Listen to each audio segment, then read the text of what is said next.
Sir, if you would please stand. Yes, sir. Sir, for your rights, I need to tell you that you have a right to an attorney. If you cannot afford one could be appointed for you. Do you understand that? Yes, sir. You can get your own attorney, or you can represent yourself. You understand that? Yes, sir.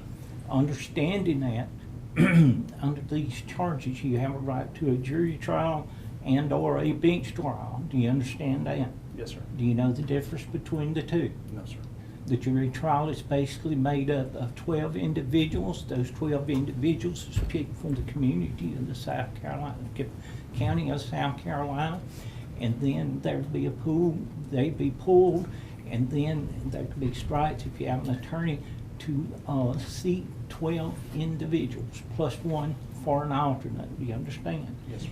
They would listen to both sides of the arguments, of the testimony, evidence is presented, and based upon that which is presented, testified to and sworn to upon the witness bench at that time, they would then, they being the jury, would take that information and or, if you pick a bench trial, the judge would do the same thing, and they weigh that evidence, and they either find guilty or not guilty based upon the evidence that's presented. Do you understand that? Yes, sir. That is the difference between the two. You have a right to choose between the two. If you get an attorney, that attorney would advise you of what y'all need to do.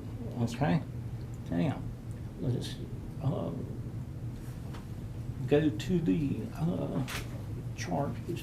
We have, at this time, I'm gonna ask, we have 4 charges, and there are 4 charges upon the charging paper of 1016 Alpha 4210700110, which is a charge of murder. 0111 is also a charge of murder. 0112 is a charge of murder, and 0114 is a charge of murder. We have four charging papers here, sir. Because of that, you have a right to a preliminary hearing. The preliminary hearing is set up to see if they can prove probable cause on these charges. If they cannot prove probable cause, these could be dropped. You understand?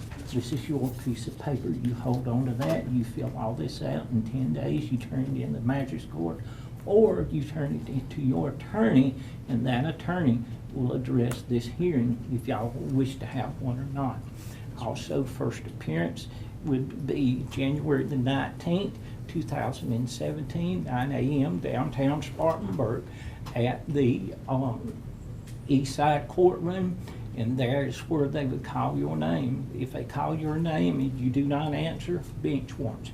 If they call your name and you do not answer, bench warrants. If you're there and no one calls your name, find out why, and get whoever's name was calling it out, because if not, there'll be bench warrants there. This is your copy signed right there, please, sir.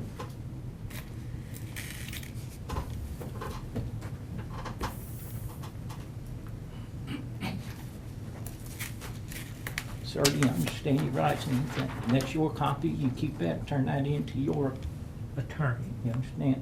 Yes, sir. At this time, do you understand your rights, in which basically anything you say and do could be held against you? You have a right to an attorney before you say anything. Do you understand that? Yes, sir. All right, so at this point in time, I'm going to ask the solicitor to step forward, and he's just going to give the bond court a briefing and a little bit of direction on this. You may speak. Hey, thank you, Your Honor. May it please the court. This event, according to these 4 warrants, occurred on November 6, 2003, Your Honor, 13 years to the day today. It occurred at Superbike Motorsports at 6842 Parish Bridge Road in Chesney, Your Honor. It's about 4 miles west of Chesney.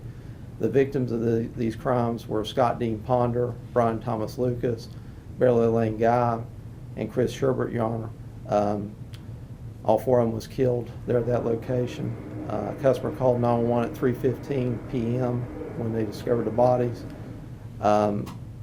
The Sheriff's Department is continuing to work this case, Your Honor, as well as other cases. He knows evidence that nobody else would know except the murderer in this case. Okay. And there will be obviously possibly other charges, but I know he is not entitled to bond on these charges, and obviously we do not feel like he's entitled to bond because of the dangers of this individual. Sir, at this time, you've heard the statement that the solicitor has indicated and brought forward on these 4 charges. Understanding your rights, your Miranda rights. At this time, do you wish to make any type of statement towards the statement that the solicitor has brought forward on these 4 charges at this time? Yes, sir. And Your Honor, I wanted to recognize the family members here. They're here. They realize they won't be speaking, but I want to make sure Lorraine and Tom Lucas are both here, Your Honor. For Brian Lucas, Guy and Katie Guy, Your Honor, Terry Guy's here for Brian and Beverly, and Scott in this case. Chris Guy, Don Corbett, Marcia Corbett, Doris Henry, and Jack Henry, Your Honor. They're all family members of different people that was killed in this event. Sir, just understanding that the family's here, anything you wish to say at this time? Not at this time, sir. Okay. All right then. At this time, sir, basically what we have here, a master has certain parameters and certain guidelines. One of the guidelines is that we cannot set a bond on a charge of murder because it carries anywhere from life to a death penalty. Do you understand that? Yes, sir. All right. It's because of that I have to refer all 4 of these warrants back to a circuit court judge, general sessions judge, so that he can address or she can address these charges and all other charges at the same time or separately. You understand that? Yes, sir. Okay. You have any questions about your rights at this time? No, sir. Okay, at this time, the bond is denied. The bond is now set forward and will be pushed up and presented to a circuit court judge for their deliberation. Do you understand? Yes, sir. Okay. Anything else? Yes, sir. Thank you, Your Honor. Okay, that is all. Thank you.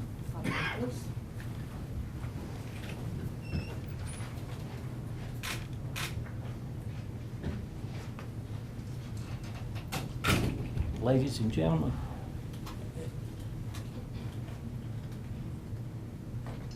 I thank you because of the patience and the civility you've shown this morning.